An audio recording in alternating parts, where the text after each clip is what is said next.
कांदा, कोथिंबीर, लिंबू, मिरची, कढीपत्ता, वडापाव, भजीपाव, मिसळपाव, उत्तप्पा या सगळ्या गोष्टींकडनं वळत आता फायनली मराठी मेकर्स जे आहेत ते प्राण्यांच्या नावाकडे वळालेले आहेत.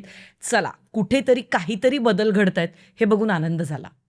एनिवे, जोक्स अपार्ट, मांजर नावाचा एक सिनेमा येतोय मराठीमध्ये आणि अर्थात कारण या चित्रपटाचा ओव्हरऑल आपण टीजर ज्यावेळेला बघतो त्यावेळेला आपल्याला असं लक्षात येतं की कॉमेडी आणि एक सस्पेन्स मिस्ट्री अशा पद्धतीच्या जॉनरातला हा सिनेमा आहे. त्याच्यामुळे नक्कीच थोडाफार इंटरेस्ट माझा आता जागृत झालेला आहे.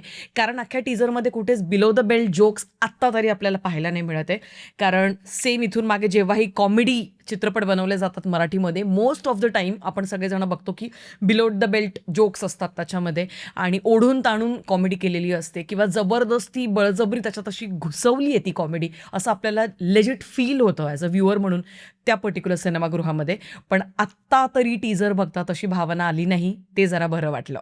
तर 18 सप्टेंबरला मांजर नावाचा सिनेमा रिलीज होतोय ज्याचा टीजर नुकताच ड्रॉप झाला. या टीजरमध्ये आपल्याला बरीच लांबलचक स्टारकास्ट दिसते, ते बघून आनंद झाला. कास्टिंगमध्ये आपल्याला दिसत आहेत सिद्धार्थ मेनन, भाग्यश्री लिमये, ओंकार भोजने, तेजस राऊत, वैष्णवी आंधळे, अश्विनी काळसेकर, अंशुमन विचारे आणि सयाजी शिंदे.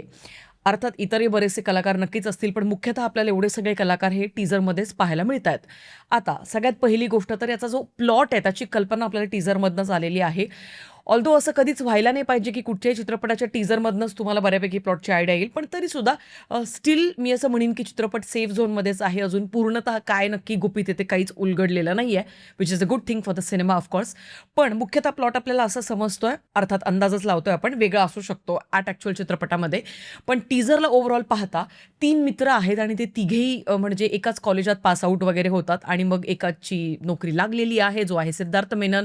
त्याच्यानंतर ओंकार भोजने कुठेतरी काहीतरी वेगळेच काहीतरी जुगाड करतोय तो, आय थिंक आयुष्यामध्ये मे बी काहीतरी नवीनच शोधतोय. आणि तिसरा जो मित्र आहे तेजस राऊत, तो इकडे तिकडे वेगवेगळ्या कंपन्यांमध्ये जातोय, इंटरव्ह्यूज देतोय आणि कदाचित त्याला नोकरी नाही मिळते अशी सगळी स्ट्रगल सुरू आहे. ह्या सगळ्यांमध्ये सिद्धार्थ मेनन जो आहे त्याच्या लव्ह इंटरेस्टमध्ये म्हणजेच गर्लफ्रेंडच्या भूमिकेमध्ये भाग्यश्री लिमये आपल्याला दिसते आणि दोघेही जण सध्या तरी टीजरमध्ये एकमेकांना छान कॉम्प्लिमेंट करतात आणि दोघांची जोडी ही नॅचरल तरी नक्कीच वाटते सध्या तरी. या चित्रपटाचे लेखक आहेत सुशील महादेव आणि कुणाल पवार आणि सुशील महादेव यांचं काम इथून मागचं मी पाहिलेलं नाहीये, त्याच्यामुळे माझ्यासाठी हा एक नवखा अनुभव असणार आहे हा चित्रपट बघणं. सुशील महादेव हेच या चित्रपटाचे दिग्दर्शक आहेत आणि एकूणच आत्ता ओव्हरऑल टीजर पाहता मला तरी टीजरचा एक जो वाईब आहे तो आवडला की एक नव्या पद्धतीचा, नव्या स्टाईलचा, नव्या पिढीशी कुठेतरी रिलेटेबल होईल अशा पद्धतीचा आपल्याला हा सिनेमा नक्कीच जाणवतोय.